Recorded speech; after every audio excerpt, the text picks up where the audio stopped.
Hello बच्चों, माध्यमिक classes में आप लोगों का स्वागत है। आज मैं पार्ट 4 प्रिंट कल्चर का पार्ट 4 पढ़ाने जा रही हूँ। अगर अच्छा लगे तो सब्सक्राइब जरूर कीजिएगा, लाइक भी कीजिएगा और इस वीडियो को अंत तक देखिएगा।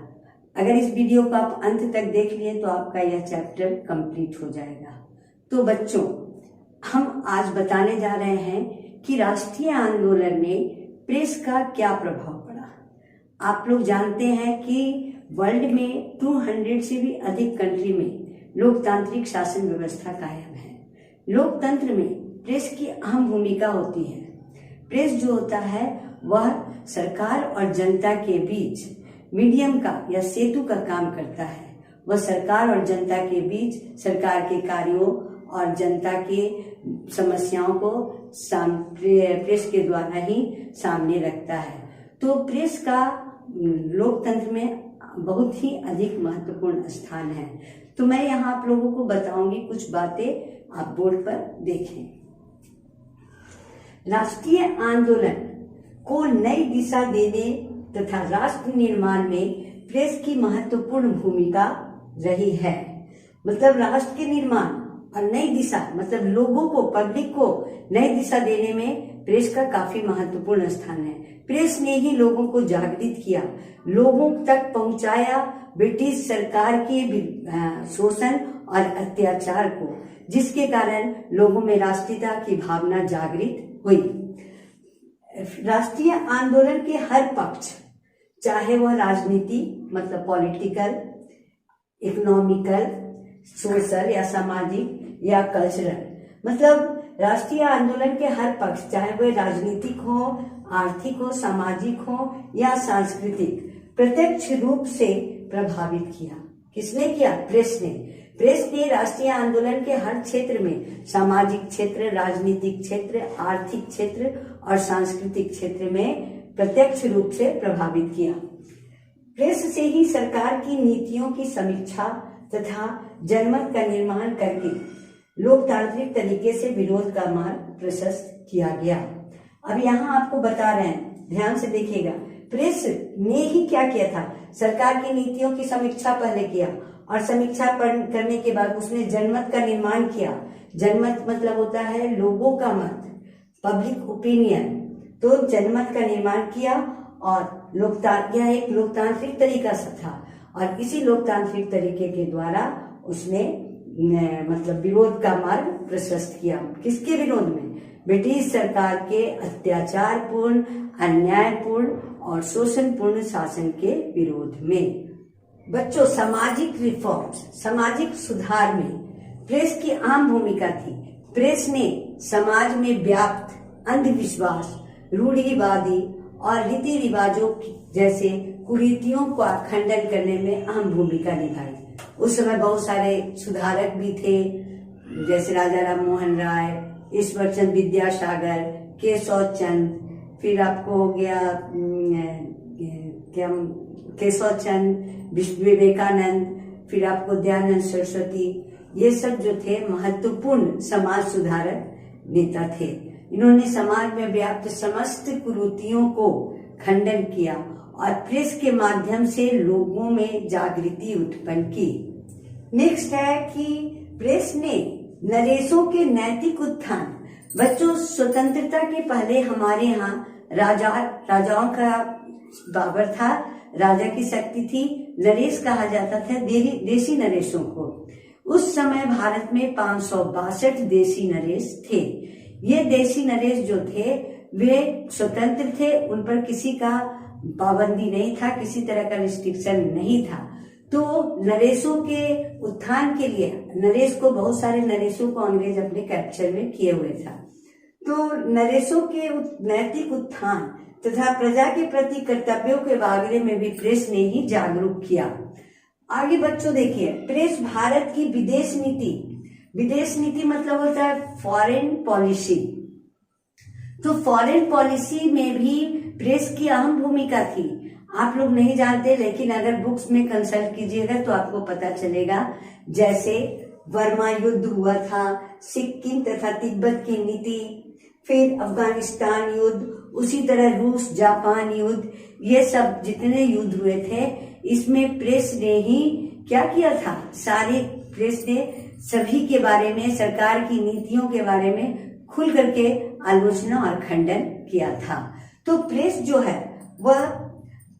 है वह अहम भूमिका निभाया हर क्षेत्र में, चाहे वह सामाजिक हो, चाहे वह राजनीतिक हो, चाहे वह विदेशिक हो, या चाहे वह आर्थिक हो। आर्थिक क्षेत्र में भी प्रेस ने उद्योग को, कृषि को और व्यापार को की क्या स्थिति है इसके बारे में बताया।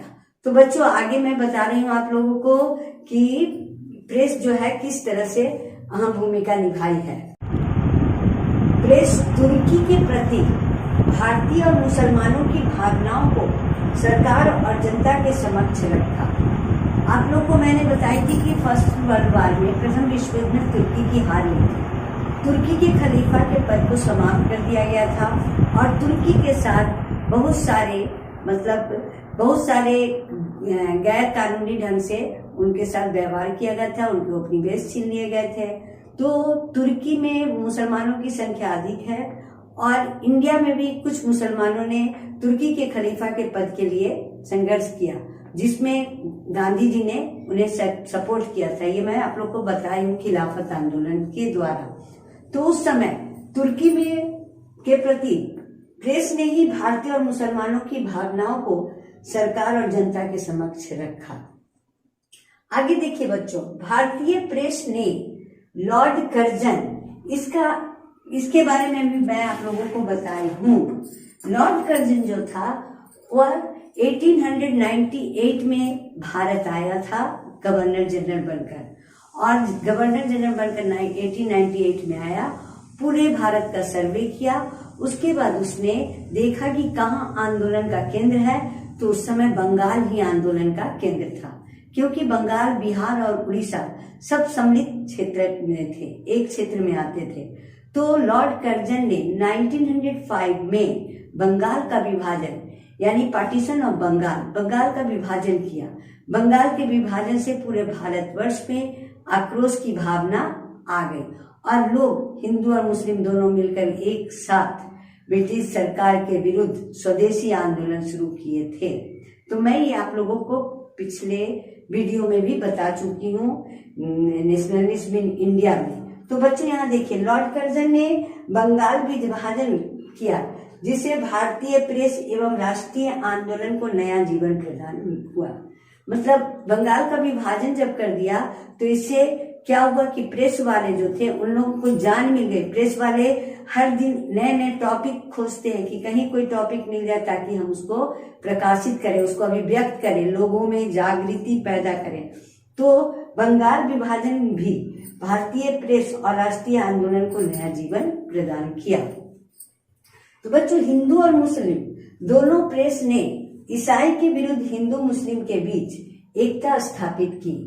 आप लोग को बताया है कि शुरू से ही भारत में हिंदू मुस्लिम में एकता स्थापित था, और इसी एकता को खंडित करने के लिए ब्रिटिश, आप पीछे जाइए और गवर्नर जनरल की तरफ, तो लॉर्ड डलहौजी ने ही भारत में मतलब हिंदू और मुसलमानों के बीच अलगाव करने के लिए उसने शुरू किया था। आप लोग को याद होगा, डिवाइड एंड रूल, मतलब फूट डालो और शासन करो।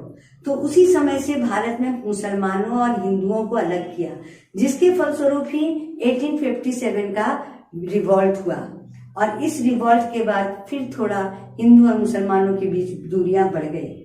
फिर हिंदू और मुसलमान एक हुए जब गांधी जी ने लैंड कॉर्पोरेशन मूवमेंट शुरू किया था, तो हिंदू और मुसलमानों के बीच एकता स्थापित हुई। लेकिन बीच बीच में हिंदू और मुसलमानों के बीच संबंध बिगड़ते ही जा रहे थे ड्यू टू ब्रिटिश गवर्नमेंट के कारण। तो ब्रिटिश गवर्नमेंट के कारण उनका संबंध बीच बीच में बिगड़ रहा था। लेकिन प्रेस ने क्या किया, प्रेस जब आया तो प्रेस को भी मुद्दा मिल गया कि हिंदू और मुस्लिम के बीच दरार को पैदा करने में किसने भूमिका निभा रही है, तो ब्रिटिश सरकार ने। तो खुलकर ब्रिटिश सरकार का विरोध करना शुरू किया। इससे जन जन तक समाचार पत्र पहुंचे और ब्रिटिश सरकार की बुराइयां जो थी और सामने आने लगी। बच्चों, 1907 ईस्वी में सूरत में कांग्रेस का अधिवेशन हुआ। इसी अधिवेशन में मतलब कांग्रेस दो दल में बट गया था, नरम दल और गरम दल। नरम दल के नेता थे फिरोज शाह मेहता, दादा भाई नौरोजी, उसके बाद आपको थे राजगोपालाचारी, बदरुद्दीन तैयब जी और WC बनर्जी। ये लोग थे नरम दल के नेता। और गरम दल के नेता थे बाल गंगाधर तिलक, बिपिन चंद्र पाल और लाला लाजपत राय। तो ये तीनों गरम दल के नेता थे। तो सूरत में जब फूट पड़ी और फूट पड़ी मतलब कांग्रेस दो दलों में बटा, तो इन लोगों ने, कांग्रेस के दोनों दलों के नेताओं ने क्या किया, अपनी अलग अलग तरीके से रचनाओं को लिखकर भारतवासियों में ब्रिटिश सरकार के विरुद्ध, ब्रिटिश सरकार के अत्याचार और शोषण के विरुद्ध उन्होंने रचनाएं लिखी और जन जन में ब्रिटिश सरकार की आलोचना को पहुंचाया ताकि जनता जागरूक हो।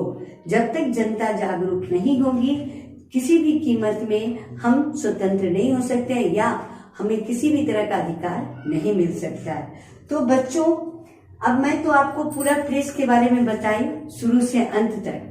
मतलब चाइना से शुरू हुआ और गया, चाइना से आया जापान, जापान से कोरिया, कोरिया से यूरोप और फिर यूरोप से यह इंडिया आया।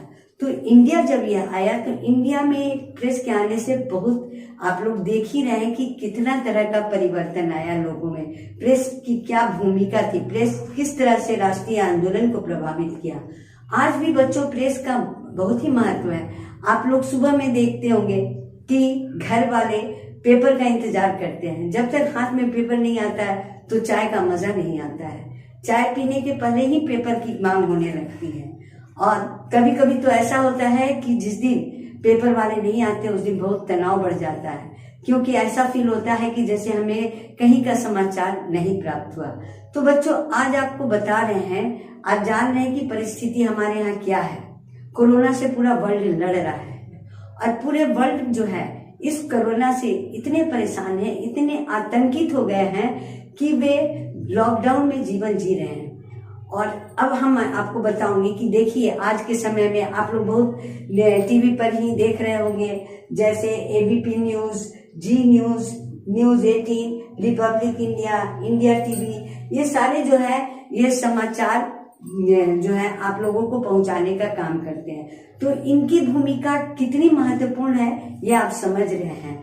आए दिन वे लोग हम लोगों को क्या करते हैं, सचेत करते हैं कि घर में आप रहिए, बाहर कोरोना रहेगा, बाहर नहीं जाना है।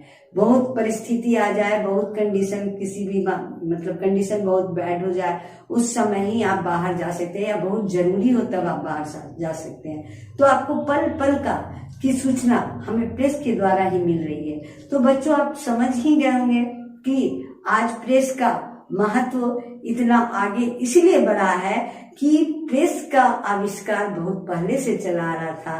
धीरे धीरे वह प्रगति किया, प्रगति करने के बाद आज इस हद तक पहुंचा है कि एक छोटे बच्चे जो है वह भी पूछते हैं अपने मम्मी पापा से, पेपर में कोरोना के बारे में क्या लिखा है, पापा स्कूल लॉकडाउन में है कोरोना से।